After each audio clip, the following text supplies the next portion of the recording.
As a songwriter, composer, or just musician, you'll probably find yourself at a point where you're going to be releasing music. If this is your first time and you don't know where to begin, what sort of content to make, or even how to spend your money, this video is for you. I was director of marketing for a regional brewery, as well as having been pretty active in the music world, and even offered some of my services to filmmakers to help promote their film or fundraise for their Kickstarter.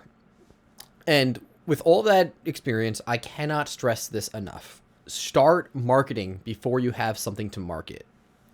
This sounds counterintuitive, but hear me out. It is way easier to build interest in you and who you are over time than it is to do all at once.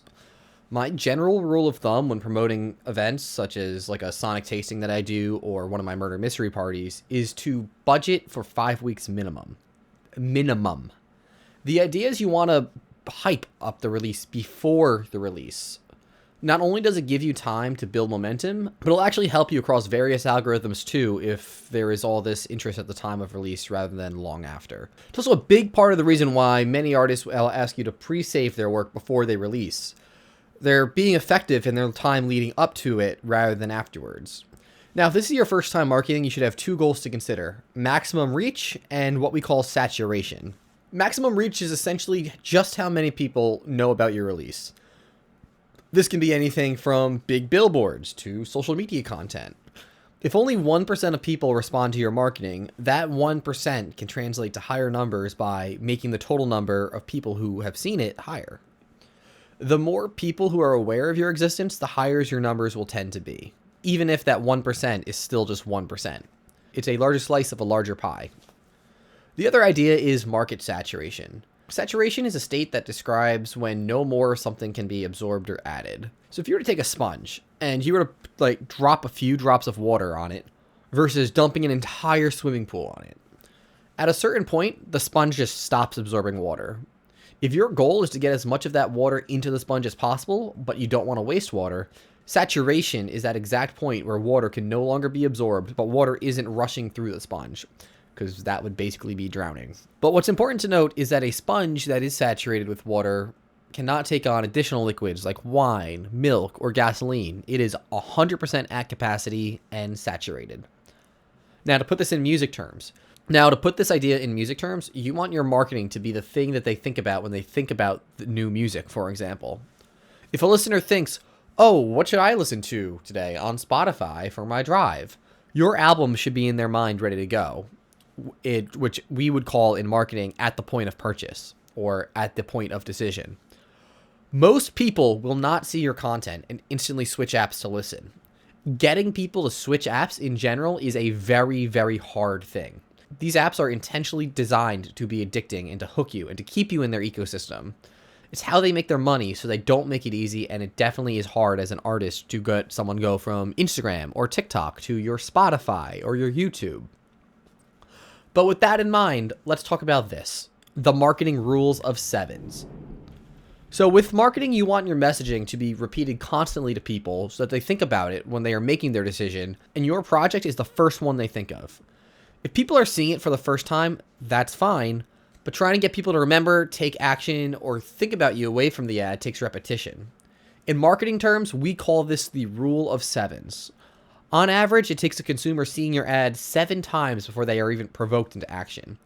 This is why companies with larger ad budgets do better regardless of the actual quality of their ad, because they can saturate the market in this way and get people to see their ad many times over.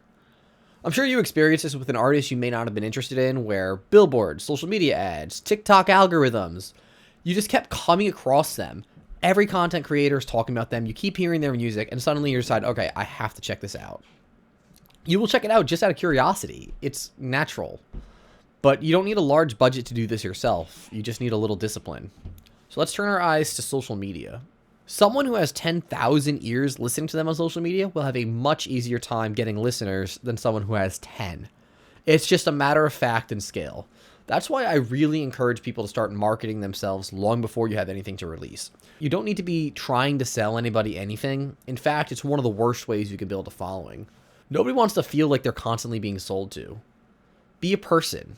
So make content that people find interesting, informative, or entertaining. Building an audience who already knows you and is interested in you and your work in general is one of the best things you can do as a musician. It'll make your life far easier whenever you want to market or sell something or even find work.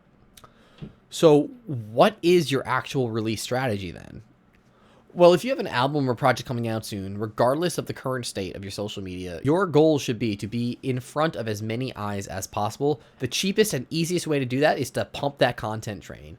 Even if it feels like you made 100 reels on the same song already, you just remember it may be old to you, but it's going to be new to someone else. The algorithm is always pushing your stuff to more people. Any BTS or making of material is excellent promo. So I highly recommend building in public rather than waiting until your album is done to start sharing your work.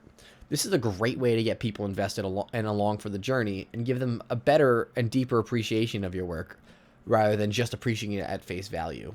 Think in terms of movies for a second. A movie doesn't just get released. A trailer isn't just played once. A year leading up to its release, magazines and publications are putting out BTS shots. There's interviews with the actors. About a month or two before a movie comes out, the trailer is going to be played all over YouTube, TikTok. It's going to be played in theaters. You're not just seeing a trailer once. And you should not be putting out your music just once. You should not be promoting one reel about your album or your movie or whatever project you're doing. Especially with the way the algorithm is now, you may have 10,000 followers, but 10,000 people aren't going to see it. It's actually going to get pushed out to new people. So take advantage of that. So what is the actual promotion strategy? Well, that really depends. The first thing I'd consider is what type of album it is and what are your goals for promoting. Are you trying to push sales, streams, or just awareness of your existence? Is it a production music album, a pop song, a film score? Depending on the context of the album and what you are trying to achieve with it, different strategies come up. And outside of content, there are podcasts, blogs, YouTubers and content creators, Spotify playlists, and so much more. You may be able to find some who may be willing to do things for free, but others may cost money. You should be following these blogs and content creators in general and see what they are interested in, because you don't want to push your album to them when their channel is a completely different topic. But also, releasing music without any understanding of your market and the various channels of promo is kind of a crazy solution. A painter doesn't just go to the MoMA, and a filmmaker doesn't just go to Cannes. They are at their local galleries and film festivals where you can meet people with like-minded interests, or they follow blogs, content channels, and publications where they can kind of stay up to date with new releases in their niche. Each genre of music or format, by that I mean like production music, film score, pop, has different channels of promotion with different popular publications, norms, etc. And you should be aware of that when you're marketing your project.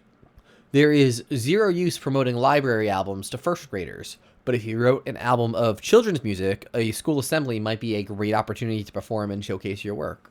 These ideas can take place in going to open mics and performing your originals, getting on these music blogs, hitting up content creators, doing your own public performances. But you should generally try and make contact with any of these resources like publications, creators, blogs, etc. long before you have anything to release, and even try to be friends with them. This is networking. Networking is not just business, but it's building a network of a community. It's community building. So you want to be genuine and don't just make it a business thing, but be their friend. Talk about what they're posting. Talk about comment on the things they like and suggest things, give feedback. Be in their ecosystem and they might return the favor and be in yours. If you support them, they'll be way more likely to support you. Even if you were to just get a share on their story, that is now a whole new network of people who are seeing your work. So an important thing though with that is do not forget about your collaborators. Everyone knows that filmmaking is a team sport, but people seem to forget that music is too. Yes, the project is your passion project, likely funded by you with your name and your name alone on it. But be thankful and grateful for their help. Make reels about their contribution. Showcase them. Tag them as collaborators. See if they can do a collaboration post with you on Insta or whatever platform you use rather than just crediting them at the bottom of the comments. It'll greatly expand your reach and give them more of a personal stake in your project as well. You can even make some content together talking about the project. One of the best, easiest, and fastest ways to build your network is to tap into somebody else's. There was this one project I was on where when it came time to promote the release of the album, the director made it all about them and their journey and how it was a huge accomplishment for them. Now, don't get me wrong, it definitely was a huge accomplishment, but the actors and everybody else involved really didn't feel like resharing or helping promote because it didn't really feel like their project with the way everything was framed. So, to be blunt, most people do not care about you. They care about how you can help them. And this doesn't mean you need to help them carry their groceries in. But what about what you are releasing is relevant to other people? This can be anything from you make music that lets people know it's okay to keep going when all hope seems lost. Or music that is very funny and gives people a laugh when they need it. Ask yourself genuinely, why should they care, and lead with that. Don't make it about yourself, make it about them, and you will find success. And this goes for your audience. That's one question you need to answer. This goes for your collaborators. That's another. But try to make your music in service of other people and frame it that way when you are releasing. And marketing will be a lot easier than making it, hey, everybody, I'm a narcissist. Look at me. My music's so good. And one of the last points I'm going to make is put your money where your mouth is. But actually don't. I wouldn't toss any money into any sort of promo until you've been experimenting with content a ton and learned how to make a good reel or ad. Running ads, like on Meta, for example, will amplify the content you already made, but it won't make it any better. So keep that in mind if you're still very new to this. Content creation is not as easy as it looks. Yes, generating content is easy and you can brute force millions of views, but making something that resonates and goes viral very much is not. So don't be discouraged if you feel like you're getting nowhere. The average engagement rate is anywhere between 1 to 3%, and that includes all comments, likes, shares, and saves combined. So, like music, it takes a lot of repetitions and experience to get really good at. If you're not making effective content already, your time and money is much better spent making more content and getting your reps in versus wasting it on one ad that is not going to perform well anyway. This is where an ad or marketing agency can come into play, by the way. You can pay them for their experience on creating the ad, how to run, optimize it, etc. But even so, you should learn these skills yourself as it can be incredibly rewarding and useful over time to build an audience, create engaging content, or market projects on your own. Once you build the engine, you just need to maintain it. So get out there and start creating. I think the thing many people overlook is you already have friends and family. Reach out to them. Ask them to take a listen. Don't be ashamed or afraid to ask them directly to share it. Not everybody will, but I guarantee there are a few people in your life who care about you and would love the opportunity to support them, even if it's just a small gesture like posting on their socials. So no matter where you study marketing or who from, you will quickly learn the importance of an email list. Building a marketing engine on any platform is inherently a huge risk, as you can always be banned, or the platform can be discontinued, or any numerous number of things. The algorithm can change, whatever. You do not own your followers, and you will lose all of what you built unless you get their emails for a mailing list. There are various ways to get email subscribers, but the easiest is to just ask for it. You can even offer something for free, which we call a lead magnet in marketing terms, or collect their email at the point of sale. Whenever I worked in-person events or festivals, this was a goldmine for putting a Google form in front of somebody's face and just collecting their information while we chatted about the products. Find creative ways to do this yourself because this can be incredibly powerful and help you break free from the algorithm. Speaking of, I have my own mailing list. The link is below. I send out an email about once a month about various projects we have going on, personal books I'm reading and studying, but also many of these interesting articles that I find to come across, videos I'm up to, and I even offer a lead magnet in the form of a 7-day email course on how to land your first gig as a composer. If you're interested, check that out, please. Link is below. Thank you for your time, and congratulations on your release. Best of luck.